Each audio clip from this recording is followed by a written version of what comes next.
Salut et bienvenue dans cette vidéo consacrée au choix des sacs à dos. Souvent quand on débute, on ne sait pas tellement quel sac à dos adopter en fonction de nos activités, donc on va voir les différents choix possibles. Donc première étape, le choix d'un volume de sac. Alors souvent l'erreur qu'on fait, ça va être de choisir un volume d'un sac à dos en fonction des activités qu'on pense faire. L'erreur va être de d'abord choisir un sac à dos, puis de le remplir en fonction de nos activités, pour finalement se retrouver avec un sac finalement au volume non adapté à nos activités. Donc ce que je vous propose, c'est plutôt de faire l'inverse, c'est-à-dire de préparer vos affaires, de voir le volume de matériel que cela représente, et ensuite d'adopter un sac à dos adapté à vos besoins. Des sacs de moins de 20 litres vont être adaptés à des activités de courte durée, de quelques heures à moins d'une journée. Ça va être très bien également pour contenir vos EDC ou faire des SDC si vous avez des activités particulières, mais en tout cas sur moins d'une journée. Plus petit, sur des sacs même de moins de 10 litres, là on va être sur un contenant qui va être beaucoup trop petit, mais qui pourra servir par exemple à des enfants, ou par exemple si vous voulez créer des kits particuliers, par exemple là rouge et blanc, ça peut faire une trousse de soins pour la voiture.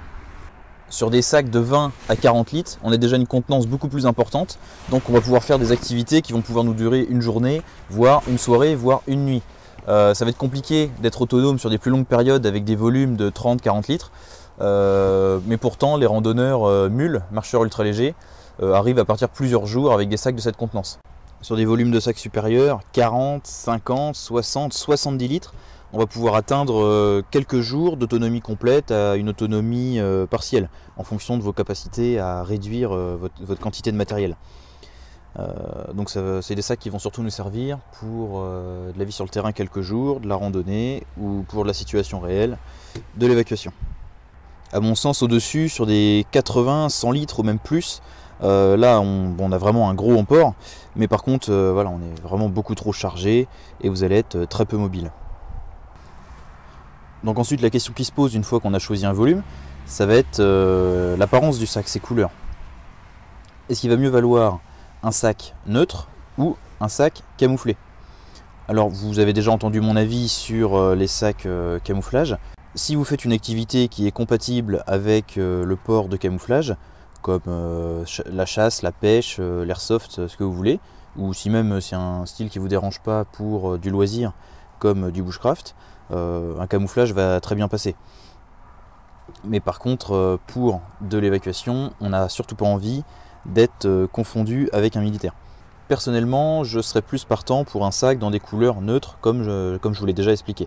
Ce qui est amusant avec le choix d'un sac neutre, c'est le paradoxe selon lequel on est moins bien camouflé, étant donné qu'on n'arbore pas de motifs de camouflage, mais dans le même temps, on est plus discret. Non seulement vous n'allez pas passer pour un militaire, et en plus de ça, votre sac à dos ne va pas attirer la convoitise, étant donné qu'il aura l'air d'un sac parfaitement normal. Un compromis qui peut être fait, c'est d'avoir un sac civil, mais cette fois-ci avec un camouflage civil, c'est-à-dire que ça ne va pas ressembler à un camouflage militaire. Donc on va avoir les avantages d'un camouflage, c'est-à-dire la discrétion, tout en évitant ses inconvénients, à savoir passer pour un combattant. Ensuite va venir le choix de la conception, de l'origine du sac. Plutôt sac d'origine militaire ou sac d'origine commerciale. C'est vrai que l'avantage d'adopter un sac d'origine militaire, c'est qu'on est sûr que ça a été conçu pour des professionnels. On a un produit qui est très solide, très rustique et prévu pour du terrain. Et on a aussi l'avantage du prix si on réussit à s'en procurer un auprès d'un ancien militaire ou d'un particulier qui revendrait du matériel d'occasion. Par contre, on va avoir les inconvénients de ne pas être discret, puisque évidemment on va arborer un camouflage militaire. On va également avoir quelque chose qui ne va pas forcément être très confortable et surtout qui va être très lourd, parce que quand l'armée décide d'adopter du matériel, elle veut que ça soit solide pour que ça dure dans le temps et en même temps que ça soit économique, étant donné qu'on cherche des grosses quantités. Donc forcément le matériel va être pas très optimisé, donc pas forcément très léger. Attention toutefois, si vous décidez d'adopter ce matériel auprès de commerçants ou de surplus, souvent le matériel militaire récent est vendu très cher. Une alternative, ça peut être du surplus militaire un peu plus ancien, c'est-à-dire des anciennes générations qui sont plus utilisées actuellement. Donc on va avoir l'avantage du matériel militaire, quelque chose de solide et de pas cher, et d'autres avantages supplémentaires, c'est-à-dire du matériel beaucoup plus simple, beaucoup plus léger que ce qui se fait actuellement, et également de plus discret, car à cette époque-là, le matériel était kaki et non pas camouflé. Donc pour les exemples qu'on a ici, on va voir par exemple le sac F1, donc, qui date des années 80-90, qui a un volume qui peut passer de 50 à 80 litres. ou par exemple la musette F2 qui a un volume interne d'environ 20 litres. Pas cher, léger, solide, et durable et d'assez bonne qualité. Dans le commerce, on trouve également beaucoup de sacs dits tactiques, moi j'aime bien dire tacticool, c'est-à-dire c'est des marques civiles mais avec un style professionnel. Donc les prix et les qualités varient en fonction des marques, hein, bien sûr. Donc c'est à la fois les avantages et les inconvénients des sacs militaires et des sacs civils. Donc ça, c'est à vous de voir. Sinon, on a également le choix, ce que je vous conseille, d'adopter du matériel commercial fait pour les particuliers, pour le loisir. Donc, par exemple du matériel de randonnée. Ils ont l'avantage d'être plus discrets, étant donné que c'est du matériel civil, tout en étant confortable, léger, pratique.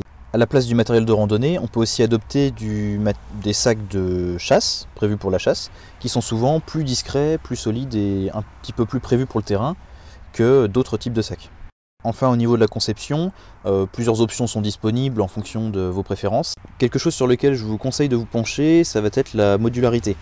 Par exemple, des sacs ont la capacité de se transformer en musette ou en sac plus petit. D'autres sacs vont avoir une extension pour augmenter leur volume et leur capacité d'emport.